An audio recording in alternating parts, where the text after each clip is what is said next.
Happy Monday. Can you guys believe that it's almost July? And I know it's not July, but it's almost July. I'm your host, Linda Antwi. Welcome to 90 Day the Melanated Way. We were talking all things happily ever after. And I got to tell you guys, this episode was just the drama that I needed for the weekend. But first and foremost, let's get some housekeeping out of the way, as we normally do. Shout out live chat. Hey, Lydia. Hey, TG. Hey, girls. I want to shout out some of the supporters of the show. Mason, Olivia, Vanessa, Trisha, Sandra, Carol, Trina, Danielle, Rebecca, Marianne, Nia, hey Nia, Ray Della, Linda, Lydia, hi Lydia, Brianna, Crystal, Nicole, Amanda, Julissa, Donna over at Anchor FM, Janice and Whit and Deb and Mason, welcome to the family. Guys, make sure that you guys are watching right now. Wherever you're watching, take 5 seconds before we jump into the show to give a thumbs up. So if you're on YouTube, I need a thumbs up, I see you guys all in the live chat. If you're watching on Facebook, go ahead and give those thumbs up. I want to see those numbers go up right there. Takes 2 seconds to do, and I would appreciate that support. All right. What up, live chat? Make sure you got those thumbs up. I want to talk about All Shook Up. We're all shook up. Elizabeth and Andrei, that's where we started. And guys, this whole hey daddy thing that she did kind of gave me like the creeps a little bit.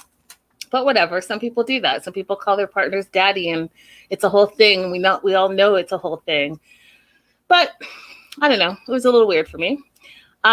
So Andrei's out there working because, you know, his job is working out, even though he has a real estate license and could go anywhere really and get a job as a realtor. But I feel like he's choosing not to. Like, I don't think he really wants to work, y'all. I think that he wants to get the 100K and call it a day and think that that's going to like start his whole life out. And that is why he wants to join, quote, the family business. But, you know, that's just my opinion. So Elizabeth was talking in her sleep. She's questioning whether they should all go to this family reunion in the midst of COVID, but it's really important to Chuck. But, you know, she got physical with her sister. She was kicking and punching at her sister, and they had to be physically separated, and they were stuck on a boat. And I agree with her. It's like, you're going to be stuck for what, 20 hours, 20 hours on an RV with your family, and especially your sister who you were just physical with. Like, you need to address that issue because there's nowhere to go when you're on the RV. So she decides, through the help of Andrei, which I thought was totally weird, you guys, that Andrei was the voice of reason. He was like, no, we should absolutely go. But he had an ulterior motive, you guys. He doesn't want to go and be with the family. He thinks he's in with Chuck now. He thinks like, oh, we're boys, that's my boy, so I'm going to go show him that like I'm supporting what he wants to do, which is a form of manipulation, you guys. Like, it really, really, really is. But I mean, it is what it is. And so he also says that she needs to go and talk to her sister Becky and sort this out because they're all going to go on this road trip. So she does that. She heads over to Jen's house. Now, Jen's kind of stuck in the middle, although we all know how Jen feels about Andrei, right? But she also loves her sister. So she wants the sisters to make up because this trip is happening. So she's like, yeah, I'll kind of like mediate this whole situation, but just know that I'm team family. And I still think Andrei's, you know, a little bit douchey, a little bit suspect, has ulterior motives, the whole 9 yards. So Elizabeth gets over there, you guys.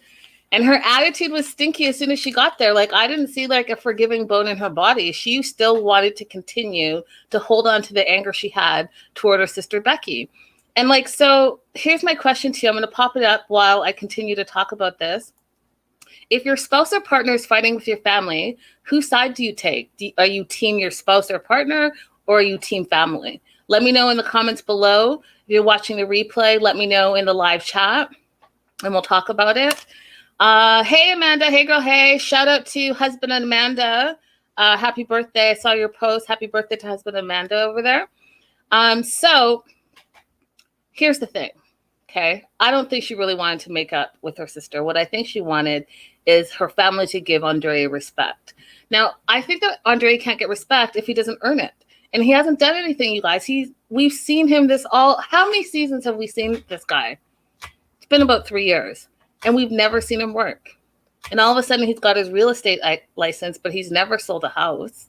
So now he's in the family business, but he hates the family. But he refuses to go and find a job on his own. Like, I'm confused. And even Jen and Becky are confused. They're like, hey, you know, he says he wants to join the family business, but he hates all of us. Like, why? Why doesn't he just take his real estate license and go get a job? I'll tell you why, y'all. It's because he doesn't really want to work. He doesn't want to work. He wants the money from Chuck. He wants to be funded like the rest of the family is funded. And he feels like that's how he's going to get his checks. Because guess what? That's how he's going to get his checks. Because when I heard Chuck say that he was really impressed by Andrei because Andrei showed up when he was supposed to show up, I was like, if that's all it takes to get 100,000, sign me up for the Pothouse family. Because clearly it doesn't take much. You just have to show up and Chuck will, you know, hand out those checks. Ding, ding, ding, ding. So that was a big thing that I thought was interesting.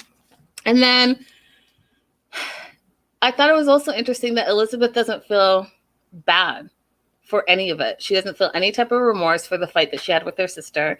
And I was just like, your sister has been in your life your whole life. Your sister knows who you are and you know who your sister is. And I don't think, like you said, Elizabeth, that you haven't had a real physical fight since you were a child with your sister. So if you thought that it came to that point where you had to be physical with your sister and your sister thought the same thing, like, you need to think about why that is. The only common denominator in that whole situation is your husband. And so I'm just trying to figure out, like, that's a hard place and a rock to be in between. Do you team spouse, Michelle says? Team spouse. Dasha says, if my spouse is right, then I'm team spouse. But if my spouse is in the wrong, then I'm team family. And I would have a talk with my spouse. Yeah, it's a hard position. I think the position she's taking is whether or not he's right or wrong, that's her husband. And so she's always going to have his back, which, you know, is really a way to be because, you know, it's you guys against the world. I totally get that. But I also think part of me feels like she's doing it because she knows. Do you know what I mean? Like, she knows her husband and she knows her husband ain't shit and he ain't trying to do shit, but she needs him to be in the family business because she's sick of being the sole provider. She wants him to work and bring in some money. And I think personally, from watching the past few episodes, she's a bit jealous of Becky because her husband, according to Elizabeth, is rich. So she's just sitting there rich. So she has a rich husband and a rich dad. So she's not having to worry about money, but I think she's a little jealous that her husband is considered like the slacker of the family, the user of the family, and the manipulator of the family. So she's trying to rewrite his history. And that's why I think she got so angry, because her sister was calling her husband out. And just like she said, she's like, finally, they got Chuck over onto Andrei's side. And she feels like everyone else of the family has moved away from him. I'm sorry, sweetie, but it's because they're seeing who he is. They're seeing who he is. What has he shown you that he's done besides, you know, probably being a great dad, being Mr. Mom, but, you know, he even said to camera, and you should watch it back, Elizabeth, that if it's manipulation, it is what it is. And that's exactly what he's doing. So I kind of don't feel bad for him. I feel bad a little bit for her because I think that she's seeing her life through rose glasses. And I don't think she really wants the family to see who Andrei really is, but they already see who he is. So I don't know, y'all. Will remain to be seen. That RV trip in the middle of a pandemic is going to be something. I'll tell you that. Moving on to Natalie and Michael. Okay, you guys, this is the one that I'm confused by the whole thing. I need receipts. You all know that I'm a reporter, so I need someone to show me the receipts, to do the history, to show me exactly where, like, why didn't they do a replay if everything's on camera, where the moment where Natalie said that Trish called her a name, why don't we see that? And my personal opinion is we don't see it because it was never said. Natalie thought she heard that. I've been hearing a lot of different things that Trish said that she was a cooker, and so she thought she heard hooker, all of these things, but yet we didn't really actually hear any of it on camera. And so that was disturbing to me So I don't know, you guys. This fight was just so weird. I don't know who I feel for because I just think they were all nasty. So Michael comes into the kitchen. He's happy to be visiting his mama. Mom says, do you want a turkey sandwich? And he says, yes, mommy dearest, which I just got all the creeps on. So I'm still creeped out by this whole thing. And then after he's eating his sandwich, Trish goes off and has this bag of scarves. I guess she's a knitter or a scarf maker, but that's the thing she likes to give as gifts, which, is sweet. It's handmade. But Natalie was like, oh, no. She just gave Trish the most dirtiest look that she could possibly give. She said, I talked to my mom, and my mom told me not to talk to you anymore because you insulted me. And she's like, I'm leaving. And she storms out, backpack in hand. She's sitting in the car. Now, you guys, before I knew she was sitting in the car, I feel like that moment would have been like a really strong moment had she not waited for them to pick her up and drive her to the airport. Like, call an Uber, call a rideshare, call whatever. But if you're going to make such a powerful statement like that and like storm out of the house and do all the hoorah stuff, then I personally think that make it count. But what you're not going to do is do all that and be all pouty and say all the things you want to say and then be like, oh, by the way, you're driving me to the airport. Wait, what? It's bizarre. So she does that whole storm outside, and then Mike and Trish come to the car to talk to her and be like, hey, what's your problem? And she's insulted. She feels like Trish has insulted her career, which, Trish did say you should get a job, you should be an interpreter. And, Natalie, I got to tell you guys, you got to think back of what Natalie's main goal of being in America is. Her main goal was to be an actress or to be on TV, to be a journalist, she says. And she says that she has all this experience back in her home country. And so that's why she came here. And if you guys watch any of our news and gossip, you guys already know, I gave you the rundown on this is not Natalie's first rodeo. It's not the first time she's tried to come to America. It's not her first marriage, all of this stuff. So she's finally here. So she's going to be about her business. Right? She finally got here after all the things that she's tried to get to America. So she's not going to put up with anything. She's not going to put up with anyone telling her to go do something that she doesn't want to do because of all the things that she's done to get here. That being said, Trish wants to be an interpreter. She wants to be an actor/journalist. Trish has been, in her words, demanding and questioning her and putting labels on her, try to cancel her wedding, try to pressure her to have kids. And I got to tell you, so Natalie has some valid points.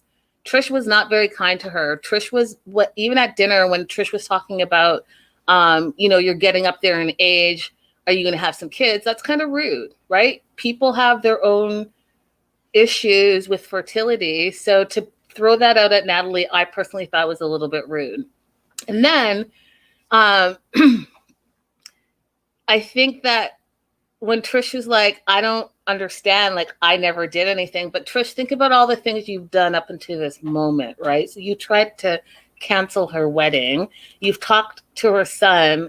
You've talked to your son about this woman, and you've said to camera and on the tell-all that you didn't think it was going to work out. You didn't think that they were supposed to be together, all the stuff. So you might not think that you did anything in the moment while she was visiting you, although you did. You had to think of the whole picture, because Natalie seems like the type to hold a grudge. She holds on to things for a very, very, very long time. So I thought it was really weird of her to be like, I don't even know why she's saying this. I didn't think I did anything to offend her. I don't know what I did to offend her. And then she says, you got to keep considering the source, and saying that meaning like Natalie's the crazy one, which I thought was like, okay. So then she's sitting in the car. Mike and his mom come to the car and start kind of screaming at her like, what was inappropriate? Let's talk about this. You always do this. And like, there's a lot of things here, you guys.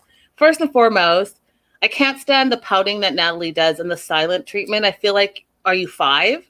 Like, use your words. You keep saying it. You have this high IQ. So use your high IQ and your communication and your skills to speak and say what your issue is. Instead, you do this pouting thing and silent treatment. And I just think it's super passive aggressive, and I'm totally not for it. However, I'm also not totally for the husband who's supposed to be on your team, not even taking your side for even 5 seconds. So he's screaming at you for his mom, and he's telling you that you're being immature and disrespectful, and like, you need to just come out here and talk about it before we go, all of this stuff. And I thought was interesting, and I don't know if you guys caught it, he said, his words were, how can we apologize if you won't say anything? How can we apologize? So you've already teamed with your mom. You've already said that you're team Trish. And so questions on the screen, you guys, let me know in the comments. You team Natalie or you team Trish and Mike? And I did put them together because they definitely are a team together in themselves. Lydia says, both Trish and Mike were wrong. They should have left her alone. And Michelle, hey girl, hey, says, team nobody because they're all a mess. And Dasha, hi Dasha, hey girl, hey, said, I hated Mike in that scene. Hi Judy. Lydia said, both Trish and Mike were wrong. They should have left her alone. And TG says, Trish, you've got to get it together. So, as can be seen in the live chat, you guys, it's 50-50. People don't know what team to be on. A lot of them are saying, team no one. I'm just confused. I'm confused by it all. I don't know what team I'm on. I'm kind of just like, oh, so all of y'all are acting up and none of you guys want to take responsibility for your crappy behavior. Get it. Noted. So when he said, how can we apologize? I was just like, oh, you're a lost cause. You were never going to be team Natalie, and that's your wife, right? 5 seconds ago, you were all lovey-dovey in the kitchen trying to feel her all up, and just on the turn of a dime, you're not there for your own wife? Gotcha. So she does her to camera, and the best line of the whole episode was, bye, see you never. Thought that was hilarious. And then I was like, am I in like a gangster movie? Am I in, I don't know, like Unusual Suspects or something, when they were walking away from Natalie because Natalie said she was too high, which I know she meant she was too highfalutin to stoop down and say the things that Trish allegedly said. But when she said she was too high, I was like, oh yeah, you are high. You are acting high. Which is funny to me. But when Trish was walking back into the house with Michael, and when she said, get it done, give her $5,000 and send her back to Ukraine, I was like, are you all a mafia family? Get it done. Get what done? Y'all had a plan. Obviously, if you're saying get it done, this doesn't randomly come out of the air that you're telling your son, get what done? If you get what done, it means you had a plan. You had a plan. So you talked to your son about his relationship and you've never been for it. So now, since you're not for it, you're like, okay, here, I told you, this person's whack, send them back home. I didn't want you to marry them anyways. It's nuts. It's absolutely, you guys, it's nuts. It's nuts. So Mike then says that his own wife is the epitome of disrespect. And to camera, he says that she's acting like a child and she's disrespecting his mom. Okay, but Mike, what position did you take in this fight? Where do you stand? Because to us, you stand with your mom and you never stood with your wife. And that's weird. It's super weird that you're all like, oh, today, you're lovey-dovey. And then tomorrow, you're like, nah. I'm good. She's disrespectful and she's a child. Well, you knew that from the get-go and you married her anyways. So that's on you, Michael. So mom reiterates that she doesn't know what offended Natalie. And, she's crazy, basically. Consider the source, she says. And then Natalie's still sitting in the car pouting and waiting for the woman that she won't talk to, the woman that she's ignoring, and the husband that she's ignoring to drive her to the airport. It's outrageous, y'all. It's outrageous. It's outrageous. Like, if you're going to take a stand, take a stand, right? When you called your mama, you should have told your mama to Cashapp you a couple $100 so that you could get back home, because this was nonsense. Like, let me tell you this, y'all. Whatever team you're on, whether you were Team Trish and Mike or Team Natalie, what you're not about to do is have a full-on fight after you stayed at my house. I cooked, let you just be in my spot and be in my place over the holidays, picked you up at the airport. What you're not about to do is talk crazy to me, be mad at me and give me the silent treatment, and then expect me to put my shoes on and drive you to the airport. That's definitely not going to happen. Definitely not going to happen. You're not going to sit in my car while I'm talking shit about you to my son and just wait on me. Like, you be waiting a very, very long time, my friend. A very long time. You'd be taking all your stuff and you'd be standing at the side of the house trying to figure it out as I drove my son to the airport. It was weird. Super weird. So that was them.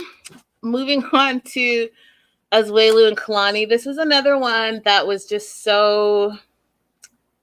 It gave me just... It was overshare.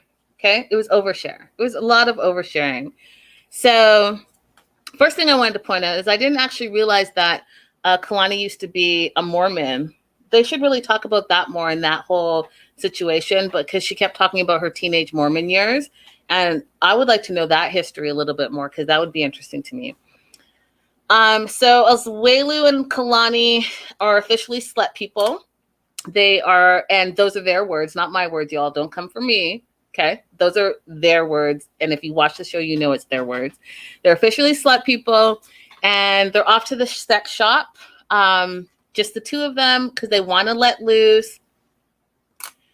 And they want to spice up things in their relationship, in their love lives, and all of this stuff. So they're going to go to what it sounded like was the only sex shop in all of Utah, which I think is hilarious. No offense, Utah. No offense. Love Salt Lake City. Love the skiing. Love when you guys have the movies over there. But besides that, a lot going on in Utah. Anywho, they want to let loose. So we learned a lot, y'all, about Kalani, like a whole lot. When she said that she was down for whatever, y'all know what came to my mind, because you know I get distracted. And you know that whole DTF. I was like, oh, she's that chick. And so she should be, because she waited, she said, till she was 28 to lose her virginity. So she's got a lot of time and energy to like make it happen. And so good on her. Good on her that she's open to whatever. Now, Asuelu said a bunch of stuff that, like, you guys, as a Canadian, I don't know if this is like just, I don't even know. I was trying to understand, like, what is he saying? But like the long donuts and the long sausage, the holy moly, I was like, what does that even mean? It just sounds like you're putting a bunch of words together. Oh, Lydia, guys, if you're in the live chat, can someone tell Lydia, because I can't say it right here on YouTube. Tell Lydia what DTF means. Thank you. So they get to the sex shop and they're welcomed. Now, you guys, I personally was a little weirded out that there was a sales rep that was so engaged in the process. Normally, and I won't say that like I'm a regular, but I would think that normally you just go in and you do your thing, you do your own business. And if you need help, the customer service agents are there to help you. I've never seen, and my friends have never told me that this has been their experience, that you walk in and they're like on you and like, what are you looking for? And like, oh, let me show you this and show you this and like, nah, we're like, nah, it was weird. Like, just let us do our thing. Let us like have a moment and don't be all up in our business. That's how I felt. However, the sales rep was very helpful for them. And there's just a lot of sex references, like the clam sex reference. And we find out that Kalani's into like whips and change, and he's into the vibrators and the rings. Dasha said, Linda, I think that was for TV. Well, it was too much for me, Dasha. It was too much. I was like, mind your own business. You're too up in our business. Like, I'm trying to have a moment here. So a lot of like, we just learned, yes, Michelle, agree. It was too much information. Like, it was just too much. We learned a lot about Kalani and Asuelu's sex life. And for the amount of talk and sex talk that they were having, they're not having a lot of sex. So they're just chit-chatting about how amazing it is. Like, which is my question. And I didn't put it, I don't think I put it in the banner. I didn't. So I'm just going to ask you and I know a lot of you in the live chat, are all partnered up and married. So my question to all my married people, how often do you all married folk have sex? Because when they talked about once a week or once every 2 weeks, I was shocked. That's 4 times a month, or once every 2 weeks is twice a month. I need to know, because if I'm trying to get married, I need to know what the rules and regulations are. And if that is the normal stilo. Now, I get it. She's just had babies and you got to make time and she's breastfeeding and all of that stuff. I'm just asking if that is like a regular deal. Because, I mean, from a single perspective, that sounds like if marriage is the prize, then you're getting the short end of the stick.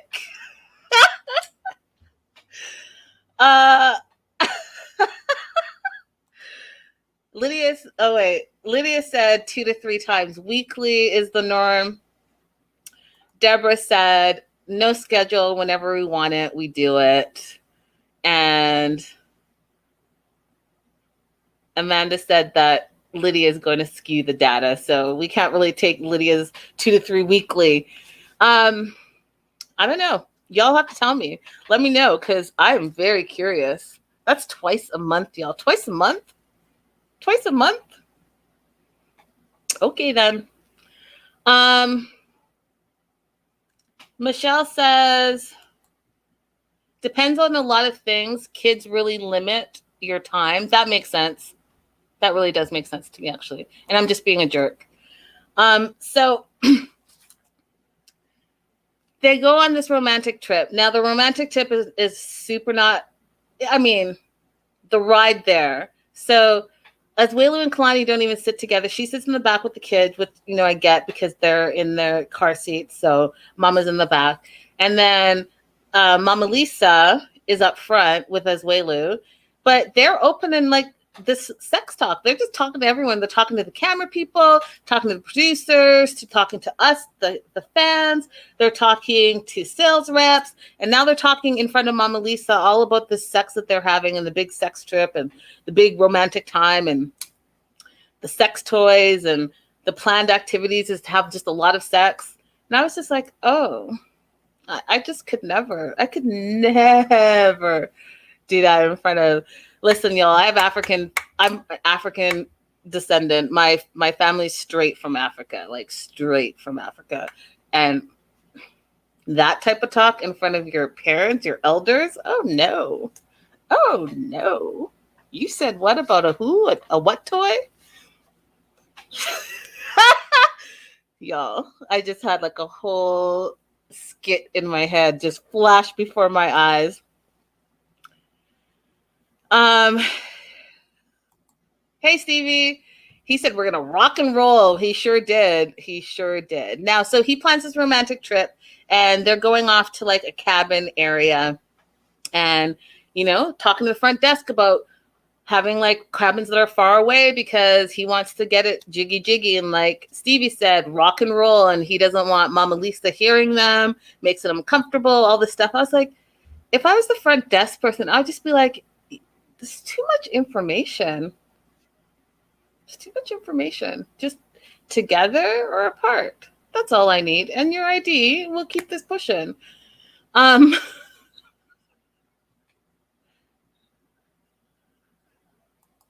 Amanda said, I love that he said that in front of those precious little Mormon ladies. I died. Yeah, he did say a lot, you guys. He did say a lot. So we get to the first cabin, and Kalani is super underwhelmed. She's actually complaining, which I'm going to pop up my next question for you guys. Do you think Asuelu is trying to please his wife and help his marriage? Because I personally thought that she was a little bit ungrateful and a little bit thankless for all the effort he put in. First of all, he went from 0 to 100, right? So you guys are fighting all the time. You're telling him he doesn't communicate. You're telling him that you miss your sexy time with him and he's not romantic and you guys don't communicate all this stuff. And every time you say that, he's now heard you and is trying to implement the things that you said bother you. Good night, Michelle.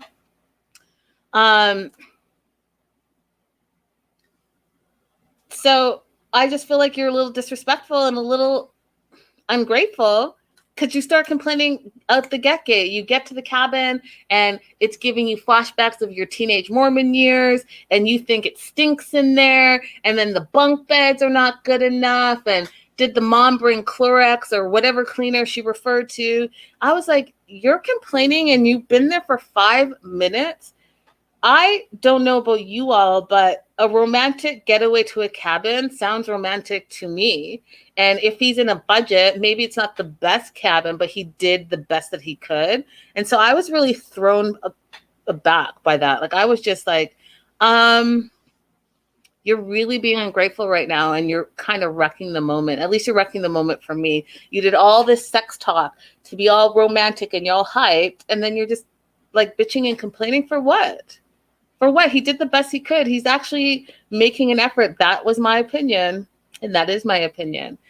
And so they go to see the second cabin, and he has flowers, rose petals on the ground. He has a heart and roses on the bed. He has champagne and he has bourbon, the whole 9 yards. And again, she's just like, oh, and rips open the bottle of bourbon and wants to swig it back, which was confusing to me too, because again, I'm not a mom yet, but like, I'm just confused. Like, you brought your mom and your kids because you said you were breastfeeding, and so you had to make sure that you were breastfeeding, but then you're like drinking bourbon straight from the bottle. Like, which one is it? Oh, it's confusing. It's confusing to me. It's just very confusing. And then you kind of just like trying to wreck the mood. But you know what? In my opinion, good on Asuelu, because Asuelu did not like suck into any of that negativity. He instead kicked the cameraman out, the producers out, and was like, we're going to get some jiggy jiggy. If I plan this whole thing, we're going to make some use of it, which I thought was perfect. I thought, you know what? Go ahead and handle your business. So yeah, what do you guys think? Do you think he's trying to please his wife and help his marriage? Because I personally think he's trying to do his best. And I think that Kalani didn't appreciate it. And she didn't appreciate the effort that was made. I just didn't get it. But I did have fun with Asuelu and his weird little sayings, and him saying, like, when you get drunk, your sausage gets longer and your donut gets bigger. I was like, oh, okay, Asuelu. Then the next day, they got a little jiggy in, and they went for a walk. They went over to the horses, and guess what? She started complaining. And you guys, who doesn't like horses? Who does not like horses? She's like, you know how I am with smells, and she like dry heaves and does the whole thing. And I was just like, oh my, like I couldn't be with someone that the first thing that they see is a negative. Like I couldn't do it. And so I was just so the whole thing just made me like, I felt bad for him. So she's complaining about the horses, so they don't stay by the horses too long. And again, I say, who hates horses? Like, honestly, who hates horses? It's bizarre. And so they go over to the fire pit, and I thought this was the best moment for them. They go over the fire pit, and they're doing some communication exercises. In the first one, they have to stare at each other lovingly and longingly for 2 minutes, and then like discuss what feelings come up. And Asuelu's answer was like, when he looks into her eyes, he trusts her eyes. And then something else that I still don't understand, mix of a pussycat and a cow. And I'm like, what does that mean? Someone tell me. I'm confused. I don't even know what that means. Cats have, no, I can't even analyze it. I don't even know. But that's how he felt. It was a mix of pussycat and cow. And then they did another exercise. What would you change about the person? Now, I don't know how you guys feel about that. So you're in a relationship with someone, and then part of the exercise is, what do you want to change about them? I'm feeling like that is more of what are the things that you want the other person to work on? I think that's more the question. But Kalani goes ahead and says that she doesn't like how he yells over her. And then he doesn't like the fact that she makes him feel stupid. And I thought that was a pivotal moment, because that right there, you guys, shows where their communication is broken. And I'll tell you why. We've seen them enough to see that when Kalani gets mad at Asuelu, she puts him down. She really does. She does put him down. And so here's someone who English is a second language. He's from a small island. He's coming to the big old America. He's young, and he's still trying to find his way. And then your wife talks down on you and says things that undermine who you are and who you're trying to establish yourself to be. Yeah, I could see how he would think that she thinks that he's stupid, and I could also see how he feels like she makes him feel stupid. Now, on Kalani's side, he does shut down, right? So he shuts down because he's feeling like she's absolutely making fun of him. So she's like, okay, let me just say that again. So he gets defensive and he starts yelling, and then that's how come she feels like he's talking over her. So I see that communication cut. I see where the breakdown is. So I thought that thing was a great thing, and it was a great point. If you guys are going to argue, definitely look each other in the eyes, because when you're trying to be mean and spiteful, yeah, you are looking all over the place because you're thinking about the next mean thing you're going to say. But if you take a moment and actually look at that person and use your words, I think it's helpful. Now, do I think that you should say, hey, these are the things I want to change about you? I don't think that's the best way to go about it. I think that you can say, these are the things that bother me. Can we try to work on these things together? But, to each their own.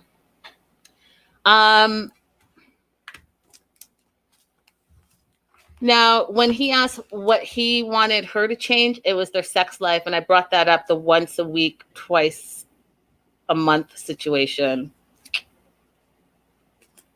Y'all are going to have to work on that. You guys shared enough of your sex life with all of the world to not have a lot of sex. So go ahead and handle your business and work it out.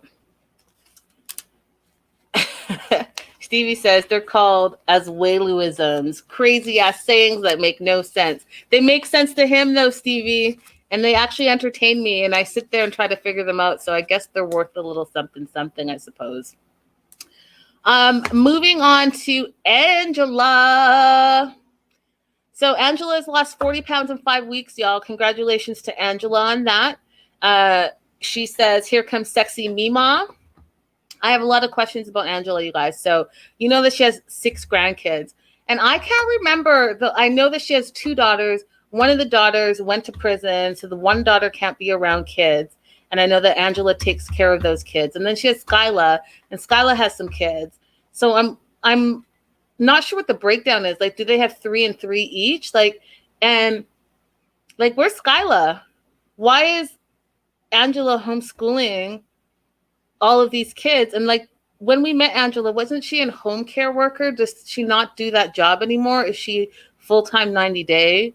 Now, like, I'm confused. I'm confused how she is able to stay. Like, maybe she retired. Maybe that's what it is. She retired at 54 and now is homeschooling. But whatever it is, she's got 5 grandkids that she homeschools, even though there's 6 of them. And so she's in the house and she feels like that takes up all of her time. And so we see her get her grandkids situated for homeschool.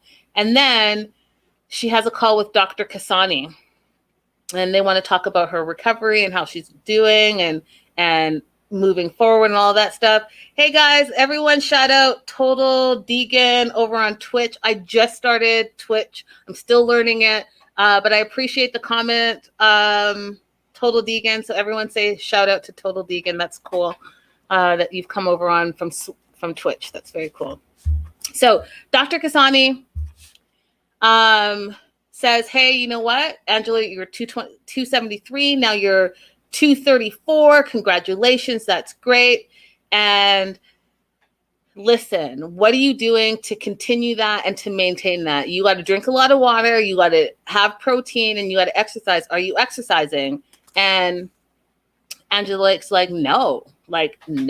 And she was appalled. She was appalled to be asked if, and Biggie Cheesy is new from Twitch as well. Shout out. And Loathe Arc wants to know what this discussion is about. It's all about 90-Day Fiancé. So Angela's like appalled. She's definitely not trying to work out. She just wants, she doesn't want to change her lifestyle, y'all. She doesn't want to stop smoking. She doesn't want to stop drinking her soda pops. And she definitely doesn't want to work out. She just wants the weight to like fall off of her miraculously, right? So Natasha, the assistant, is absolutely like disgusted by her and it's like, hey, Angela, you can take 10 or 15 minutes out of your day and do a little bit of exercise every single day. And that will suffice. Like, just get your body moving. And Angela is like, Then she's asked if she's still smoking. And you guys all know the answer to that. Yes, she is. And when asked how many cigarettes, she says she's smoking 10 cigarettes a day, which is funny because she told her doctors 10 cigarettes a day, but then she told the hypnotist that she smokes a pack a day. So you know she's lying, right? Like, whatever in there, she's lying. And so she is warned that, listen, you just had these 2 major surgeries. You're creating an ulcer in your stomach. And when that ulcer ruptures, which it will, we can try to help you. And hopefully, Dr. Kasani says, we'll be able to save you. Now, if that is not a warning, I don't know what is. Like, if that is not a warning to Angela, I don't know what is. But what does she do instead of like own up to her own life and remembering, you guys, that she started smoking when she was 13. So she's been smoking for 40 years. Okay, 41 years because she's 54 now. So instead of like owning that and owning her own responsibilities as a grown-ass woman, no, she blames Michael. She says that Michael hasn't been supportive of her, no emotional support from Michael, and that forces her to smoke more. So she's blaming Michael. I was like, first of all, Michael didn't even want you to have these surgeries. So how are we possibly blaming Michael? Second of all, Michael's in Nigeria. So I don't think he wakes up, calls you and says, hey, pop a cigarette in your mouth and let's smoke that bad boy. Don't think that's happening either. Like, when do you take responsibility? Jennifer! Everyone say hi to Jennifer. Jennifer is my producer over at AfterBuzz TV. I miss her so very, very, very much. We miss AfterBuzz so very, very much. So everyone say hi to Jennifer as well. So yeah, like, Angela, go ahead and take responsibility for the fact that you're toting the cigarettes in your boobs, you're toting the lighter in your boobs, and you're the one that's bringing it to your mouth to smoke. Like, you need to take some responsibility. as far as I'm concerned. So then Natasha, the assistant over at the doctor's office, is kind of trying to be the voice of reason. She talked about like exercising 10 to 15 minutes a day. And then she gave an alternative to Angela on having edibles instead of smoking, because she's saying it's her anxiety and stress. So the edibles will like chill you out. Angela comes back with, first of all, she calls them eatables.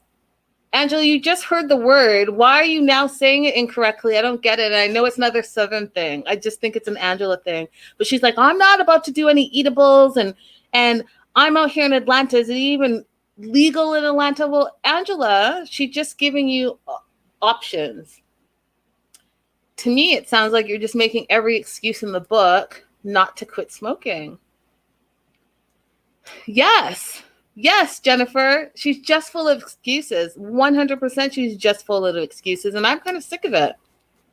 So then Natasha says, like, have you tried anything? And you know Angela has not tried anything. She's not. But she's like, yeah, I've tried everything under the moon. So now she wants Angela to try either hypnotherapy and acupuncture. Angela's not going for acupuncture because she doesn't like needles, which I get. I don't like needles either, but whatever.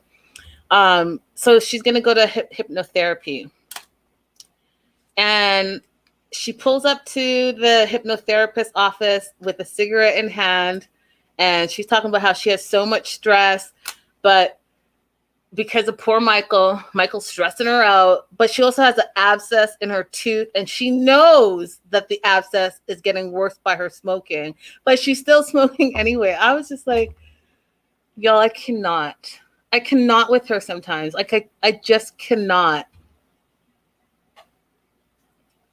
I just cannot. I just don't understand her. So anyway, she goes inside and she's wearing the mask. And, you know, you guys don't come for me. I'm not talking about masks in the pandemics. I'm just talking about masks on Angela specifically. The happy face mask that is so weird to me.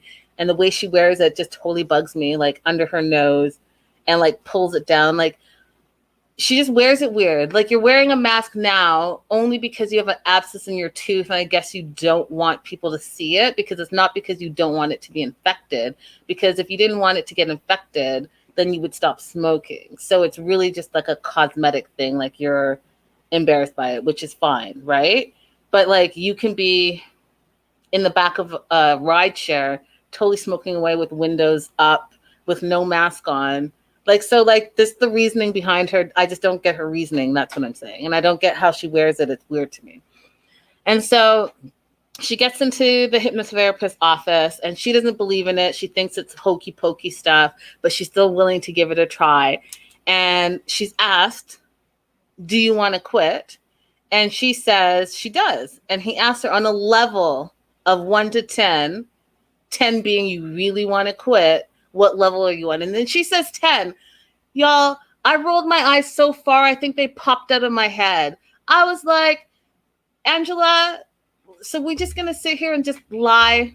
This whole episode, we're just going to lie? You're just going to continue to lie about everything?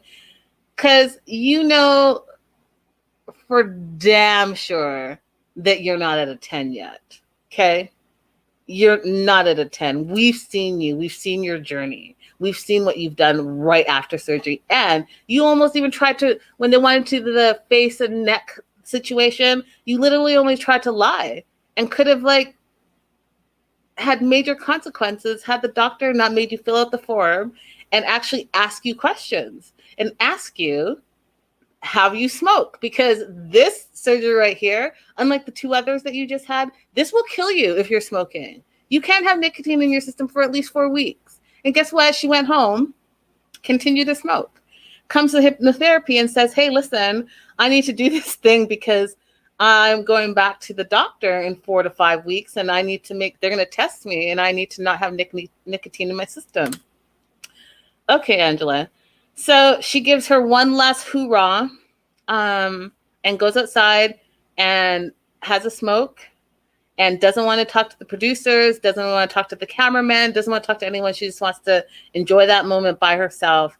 And she really is worried about the stress that her grandkids give her and her husband gives her. but she's willing to try, right? So she goes back in and is complaining to the hypnotherapist. And you guys, when I say the hypnotherapist put her in her place, he put her in her place. She sat down and said, yeah, woe is me. I have so much stress. My husband's in Nigeria. He gives me no support. He's not there for me. He makes me so stressed out that he makes me want to quit. And he's been like asking me to quit for so long. My grandkids this.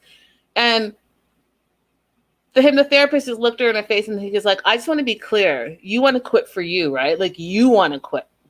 Because this is not going to work if you don't want to quit. And she's like, silent. So she puts the headset on, and that doctor or whatever, our hypnotherapist doctors, I don't even know how that whole thing works. If you have to be certified, whatever. So I'll just say the hypnotherapist did really have like a soothing voice, you guys. Like, did you all, was it just me?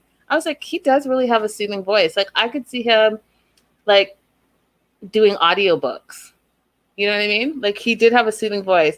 But what I thought was weird is that and I know nothing about hypnotherapy, you guys. Not a thing. I don't know anything about it. But he did it for like 2 minutes.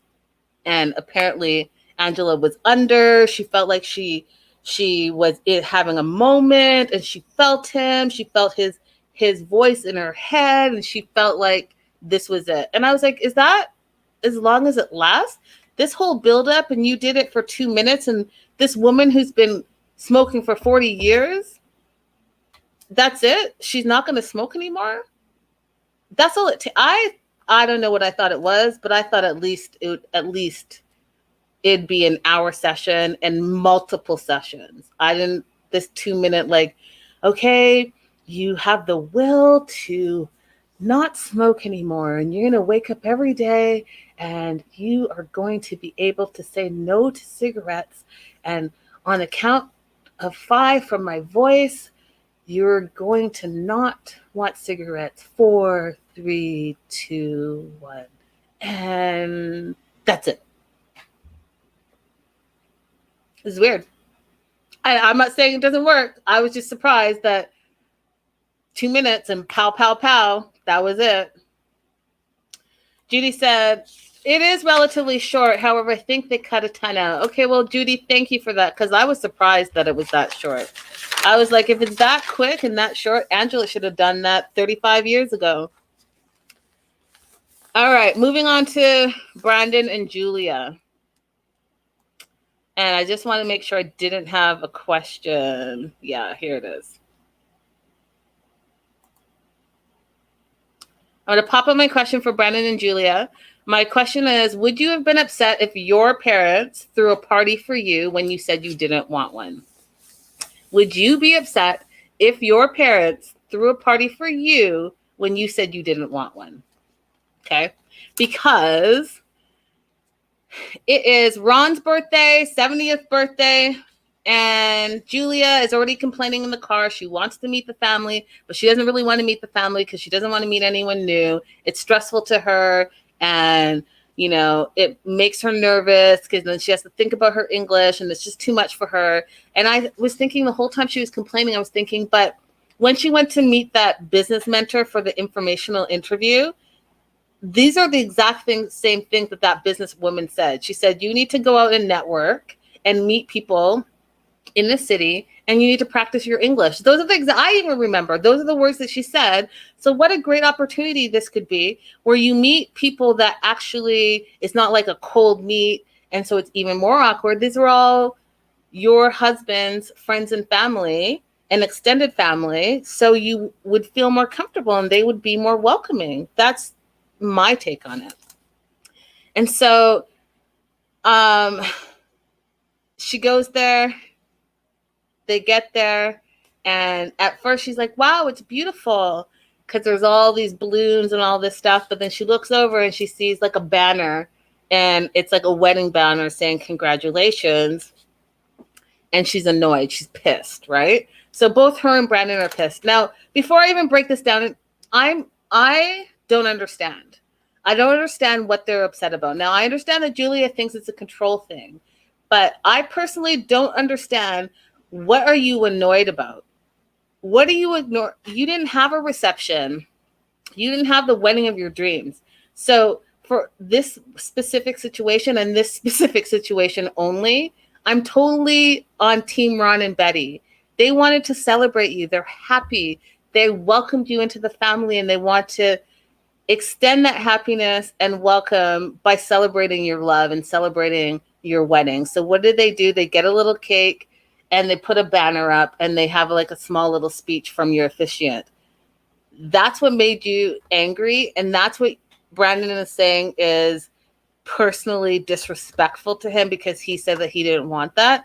Listen, y'all, we just went through a whole friggin' pandemic. A ton of us weren't able to see any of our family. I would personally think that, me personally, what a great opportunity to like love on the people that you love and see the people that you haven't seen forever, because we're in the middle of a friggin' pandemic and you weren't able to see them when you got married. That's just me. I didn't get it. Like, I'm still confused to this moment why they were so upset.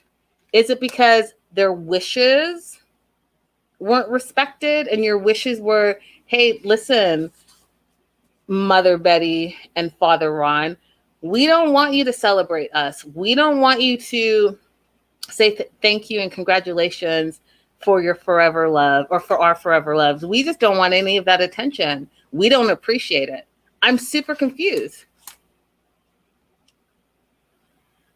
Hey, Angelica, she says, I'm an introvert. Parties with people I don't know can be stressful, but if someone makes an effort for me, I will suck it up, be grateful, and just recharge later. That totally makes sense. I appreciate your feedback there. I don't think Julia is an introvert, though. And I don't think Julia being on national TV is any type of introvert situation going on. And her being a go-go dancer and a fitness pageant participant, I don't think that that's the case. And as you guys know, she was entered in the 2021 Maxim Cover Magazine contest. So I don't think it's that, but I appreciate what you're saying. Lydia says, the problem is they specifically asked not to have anything for them. They didn't respect their wishes. Okay. And I get that. I get that viewpoint. I just don't agree with that, I suppose. Because they didn't say, no, don't do anything. They just said, don't make a big deal of it. We don't want a second wedding. That's what they said. Right? So having a little reception mixed in with Ron's birthday, I just don't understand. Dasha says, I probably wouldn't have been upset. However, I think the issue is that Brandon's mom seems to always dismiss what he wants and just does what she wants. So I think there's a bigger issue. I don't know if I agree with that. I'll tell you why. It's because Brandon, I say this all the time, and I'm going to say it again. Brandon is 28, closer to 30 than it is 20. He's never paid a bill in his life. He paid one bill. I think it was a light bill. He paid one light bill. He moved out for 2 months, couldn't hang. And even when he moved out, he wasn't paying rent. He paid one light bill. The rent was free. Couldn't hack it. So he moved back home. He's never paid a bill in his life. Okay. So if you want to be a grown-up, you got to act grown-up. If you're going to sit at home and allow your parents to treat you like a child because you act like a child, then that, my friend, is on you. Okay. You don't have any responsibilities, and you hadn't cut off your parents, interfering in your life till Julia came. So it is a shock to them because they've been doing this your whole grown ass life. You're 28 years old. And now that you're married and your wife thinks like, oh, you got to man up. We got to move out. We got to pay our own bills and pay our own ways and get our own jobs and move. And now you're starting to think of those things now. And you think that your parents are disrespecting you. No, you need to stand up. And you need to have been a grown-ass man of 28 years old prior to all of this. Like, I just personally think that this birthday, your dad's 70th birthday, was not the time to take a stand. Enjoy the party. Celebrate your dad's 70th birthday, because guess what? Your dad's not going to be around forever. And what he's going to remember, what you're going to remember when your parents are not there, is that you walked out on his 70th birthday because you were trying to make a point. Okay? So, if you didn't agree with it, in my opinion, enjoy the party, talk to your parents after, but also stand up and start acting like an adult and not just lip service to it. If you want them to respect your boundaries, then A, have boundaries, and B, be an adult. That's what I'm saying. So, Betty was offended. I get it. A lot of people say, you know, Betty is overbearing helicopter mom. I totally get it. But she was offended. She thought it was rude and they were ungrateful and uncaring in that moment. And I got to tell you, I get what she's saying. Like, I get what she's saying. All of that could have been handled totally differently. And me personally, the way you handled it just shows me that, you know, you're not mature. You're not mature. Because when you let your wife drag you out and say, we're leaving, I don't know if that was the right move. Well, actually, I do know. That was not the right move. It was immature. You allowed your wife to make you look foolish in front of your whole family. Your whole family doesn't know the drama that's going on, and I'm talking about the extended family. They don't know the drama that's going on. They don't know the boundaries or not known boundaries that you have. They just know they're here to celebrate Ron and you and your wife. That's all they know. And they've come from wherever they've come from in the midst of a pandemic. The world's finally opening up, and they want to take a moment to celebrate you, and you're going to walk away. All right. So they get back to the house, and this is where they should have had the conversation, which they did. And Betty feels a little bit like, hey, Julia is turning him against them, which, you know, I don't think it's any of that. Just because they left the party. It's not Julia, it's your son. Your son is doing what he wants to do. But Brandon says, you know, the four of them living together, it's too much for them. They feel like guests in their own house, and they need their own space, so they're out of there. And that was a super rude way to say, hey, we're moving out and we want to have our own space. It was super rude. And again, to me, it just showed the immaturity that you're out of here because you haven't paid a bill in your life. And you're 28 years old and you're living for free. You're eating for free. You're sleeping for free. You're showering for free. You're in for a rude awakening when you got to go. Like your dad said, you're not going to get rent for $500 a month. Okay, no matter where you are, you're not renting a nice place for $500 a month. So when the dad started protesting, and Betty was like, "No, let them, because they're going to have a rude awakening. They really are." But you know what? That's exactly what they need. They need a rude awakening because they need to grow up. Because this right here is immature behavior of 28 years old, that you're almost 30 and you ain't paid a bill and you're going to have this little temper tantrum and say, we're out of here. Okay. I would love to not have to pay any type of bill and just wake up and go to work and be on my merry way. Okay. You're going to learn. You know, like the dad said, guess what? Those dinners out and the romantic nights, all of that stuff, when your light bill's due and your water bill's due and your rent's due and you need food in the fridge and you need water, all that stuff. I don't know, y'all. You're gonna have to figure that shit out. Good luck on you. What are y'all saying? Dasha said, yeah, I didn't agree at all that they stormed out on his dad's birthday. And Amanda said, I do agree with that. And then the storm out, I would have waited.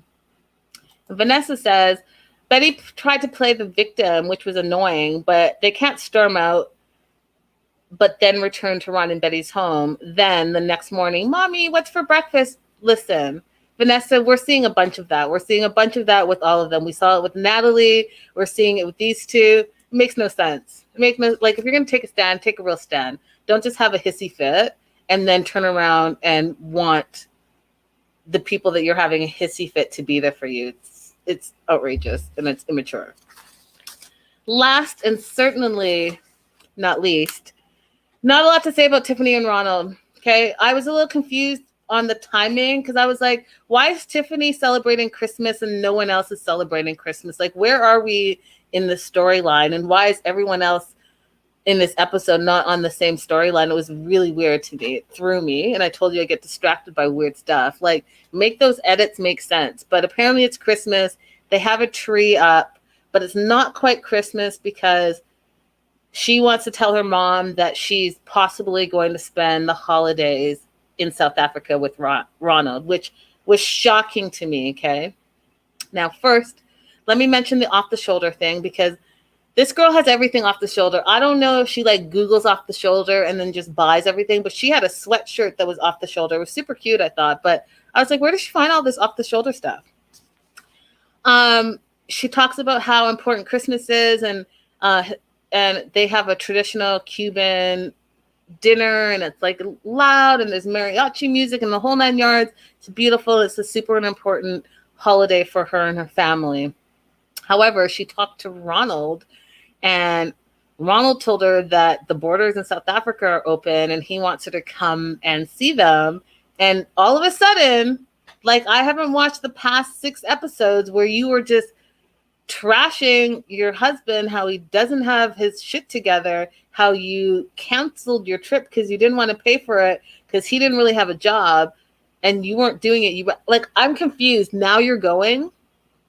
Now, not only are you now you're going, you've totally considered it, and you're now making excuses that it's okay for him to only pay half, even though this whole time you said that he does nothing, pays for nothing, doesn't support the kids for anything, and now you're using his logic that he doesn't make a lot of money and the exchange on his money is not enough, so you're going to pay for half and let him try to pay for half.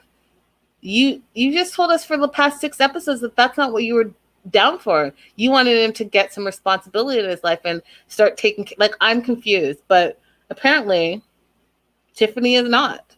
I feel like she's wishy-washy right now, personally. So now she wants to go and she misses him. The kids miss their dad, which I get, you guys. I totally get that. I'm just like, if you're going to take a stand, take a stand. Why are you now backtracking on the stand that you just took? Because why did I have to sit through like 5 hours of you saying this and that for you to just change your mind? So now she's buying a ticket and she's explaining to her mom that she's possibly gonna go there. It's gonna be open-ended ticket, and this is where she's really gonna find out if he's the man for her and what her future is gonna look like. And her mom says, this will be your last try before you purchase the goods. And I was like, what are you all talking about? They're married already. The goods have been purchased. They're purchased. They're put away. And it's like, y'all are done. So what are you going to scope out? You know who your husband is. You met your husband and picked him up from rehab. Time and time again, he's shown you who he is. He's never really had a full-time job. And, we know that he had a relapse. And we know that he's never said that he's wanted to come to America. He's told you that he wants you to come to South Africa. When we met you, you were supposedly moving to South Africa. So I'm confused. I'm really, really confused by this whole turn of events. I'm confused that you're going there after you said that you didn't want to have to pay for everything. Now you're going to split the cost. I'm confused that you're going to go scope out what your future will look like. If you don't know what your future looks like, Tiffany, in these past 4 years, then I don't think this one trip that could be 10 days, but it's not going to be longer than a month, is going to show you anything. And even on that note, you guys, spoiler alert, y'all know that this is already over. They had a very public social media breakup, so I guess the little trip didn't work. I guess scoping her future, she found out that this future was not that bright. Okay. And she said she's tired of faking the funk for social media. So there's that. Dasha says, I'm going to go in the live chat. That's the show, though. Dasha asked, Linda, do you know why Ronald can't come to the U.S. for Christmas, or why he can't ever come visit them in the U.S.? Why does she always have to travel? Yeah. So, Dasha, Donald has an extensive criminal history, and when you have a criminal history, especially if it's a felony, and I don't know if it's a felony, but I know that he's been arrested numerous times, and he has a criminal history. So it makes it very difficult to move to a country and sometimes even visit a country if you have a criminal background. In Canada, if you have a felony, they're not going to let you in. Did y'all know that? Even if you have a DUI, they're not going to let you through the border unless you get like a bunch of like, what's the word I'm looking for? You get clearances. So, and those are that's just to visit. I remember like there's a lot of like music performers. They would announce that they were having a concert in Vancouver, the city that I'm from. And then the tickets would be refunded because they would get to the border, and because they had whatever criminal history, even the superstar entertainers would not be allowed through. So it's the same type of thing. Like the US is the same. You can't come over with a bunch of felonies and think you're going to live here, because they think if history is going to repeat itself, they don't want to have, felons in their country. So there's that. Guys, that's the show. Thank you so much for joining me. We had a lovely time. Lots of questions this episode. Definitely make sure those are thumbs up. I see thumbs up wherever you're watching our show. Shout out to the Twitch people that joined us. And guys, tomorrow, same time, same place, we're following along this single life journey, and what a journey it is. Until tomorrow, y'all.